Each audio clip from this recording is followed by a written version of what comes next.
আসসালামু আলাইকুম ও রহমতুল্লাহি ওবরাকাতুহু। ব্রাদার ইন ইসলাম এক ভাই প্রশ্ন করেছেন যে আল্লাহ পাক সর্বপ্রথম কোন জিনিসকে সৃষ্টি করেছেন। তো মুসলমান এ নিয়ে সোশ্যাল মিডিয়াতে অনেক রকম ফতোয়াবাজি হচ্ছে এবং সাধারণ মানুষ টেনশনে পড়ে আছে। কেউ বলে যে সর্বপ্রথম কলমকে সৃষ্টি করেছেন।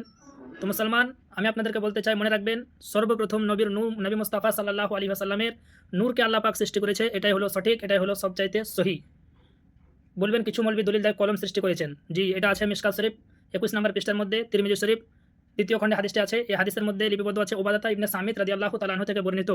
আমার আপনার নবী বলছেন, ইন্না আউওয়ালা মা খালাকাল্লাহু আল কালাম। আল্লাহ পাক সর্বপ্রথম কলম সৃষ্টি করলেন। কলম সৃষ্টি করার পরে বললেন, ফাকালা উকতুব, এ কলম তুমি লিখো। কলম বলল, মা আকতুবুন, আমি কি লিখবো? আল্লাহ বললেন, উকতুবিল কাদরা, তুমি তাকদীরকে লিখে দাও। ফাকাতাবা মা কানা ওয়া মা ইয়াকুনু ইলাল আবাদা, তো কলম লিখলো পূর্বে যা হয়েছে এবং পরে হয়েছে।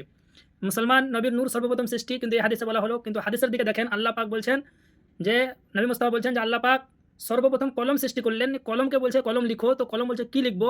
কলমকে বললেন যে তাকদীরকে লিখে দাও। তারপরে বলছেন মা কানা ওয়া মা ইয়াকুনু ইলাল আবাদা, পূর্বে যা হয়েছে এবং পরে হবে। তো বোঝা গেল কলমের পূর্বে কিছু ছিল, ওই কিছুটাই হলো নবী মুস্তাফা সাল্লাল্লাহু আলাইহি ওয়াসাল্লামের নূর।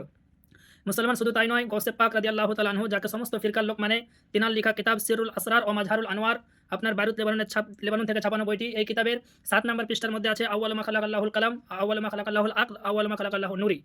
গৌস পাক বলছেন যে আল্লাহ পাক সর্বপ্রথম কলম সৃষ্টি করেছেন, সর্বপ্রথম আকাল সৃষ্টি করেছেন, সর্বপ্রথম নূর সৃষ্টি করেছেন। এই কিতাবের মধ্যে উল্লেখিত আছে 3টি জিনিস।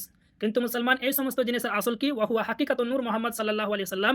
কিন্তু এই সমস্ত জিনিসের হাকিকত হলো আমার নবীর নূর। মুসলমান, শুধু তাই নয়, জাবির রাদিয়াল্লাহু তাআলা আনহু আমার নবীকে জিজ্ঞাসা করলেন। হাদিসটি আছে মাওয়াহিবুল্লাহ দুনিয়ার মধ্যে, অসংখ্য কিতাবের মধ্যে। জাবির রাদিয়াল্লাহু আনহু বললেন, ইয়া রাসূলুল্লাহ, আল্লাহ সর্বপ্রথম কোন জিনিস সৃষ্টি করেছে?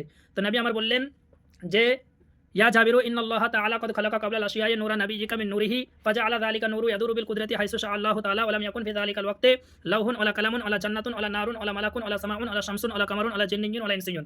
হাদিসটা অনেক বড়, যাই হোক। এই হাদিসের মধ্যে নবী মুস্তাফা সাল্লাল্লাহু আলাইহি ওয়াসাল্লাম বললেন, এ জাবির শুনে নাও, আল্লাহ পাক সর্বপ্রথম তোমার নবীর নূরকে সৃষ্টি করা হয়েছে। নূরকে সৃষ্টি করেছেন যে সময় আসমানের সৃষ্টি হয়নি, জমিনের সৃষ্টি হয়নি, চন্দ্রের সৃষ্টি হয়নি, সূর্যের সৃষ্টি হয়নি, লৌহ কালাম কিছুর সৃষ্টি হয়নি। এ জাবির শোনো, সেই সময় তোমার নবীর নূরকে সৃষ্টি করেছে। তো বোঝা গেল, সহি হাদিস থাকে, একাধিক কিতাব থেকে প্রমাণিত আছে, সময় খুব কম, কিন্তু বোঝা গেল নবীর নূরকে আল্লাহ পাক সৃষ্টি করেছে। এটাই হলো সঠিক মত। নূরের পরে যেটা সৃষ্টি করেছে সেটা হলো কলম। তো সর্বপ্রথম সৃষ্টি কলম নয়, সর্বপ্রথমের পরে সর্বপ্রথম, অর্থাৎ নবীর নূর সৃষ্টি হয়েছে আগে, তারপরে কলমের সৃষ্টি হয়েছে।